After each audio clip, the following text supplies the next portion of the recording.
সফল content creator হতে চাই। এই বাবু, এখানে কি করো? আমি এখানে দেখতেছিলাম এমনিতেই। ও আচ্ছা, তো আজকে তো বেশ সাজুগুজু করেছো, কি ব্যাপার? জি, আজকে 21শে ফেব্রুয়ারি, তাই জন্য।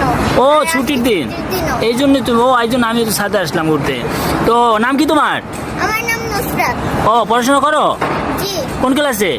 আমি ক্লাস 1 ক্লাস 2 তে পড়াশোনা করি। ও মাশাআল্লাহ, 2 তে পড়াশোনা, খুব ভালো। তো তুমি বড় হয়ে কি হতে চাও? আমি বড় হয়ে একজন বড় এবং সফল কন্টেন্ট ক্রিয়েটর হতে চাই। ওমা, সে কি, মানুষ তো ডাক্তার ইঞ্জিনিয়ার হতে চায়, তুমি হঠাৎ করে কন্টেন্ট ক্রিয়েটর হতে চাও, কারণটা কি বলো তো? ডাক্তার ইঞ্জিনিয়াররা তো চাইলেই বড় গাড়ি বাড়ি কিনতে পারে না, তাই না?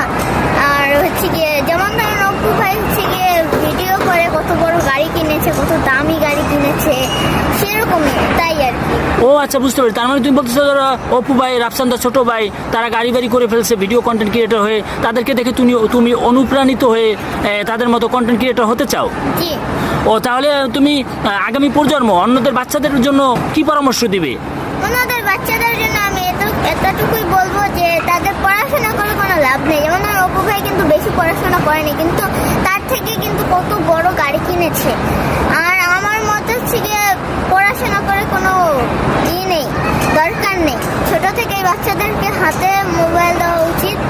আর মোবাইল আর কি, তাদেরকে কন্টেন্ট ক্রিয়েটর হতে সাহায্য করা উচিত। তুমি কার ভিডিও দেখো বেশি? আমি বেশি দেখেছি যে অপু ভাইয়ের ভিডিও, তাদের ভিডিও আমার অনেক ভালো লাগে। অপু ভাই আর হচ্ছে গিয়ে রাকিব হোসেন, ও তাদের ভিডিও আমার খুব ভালো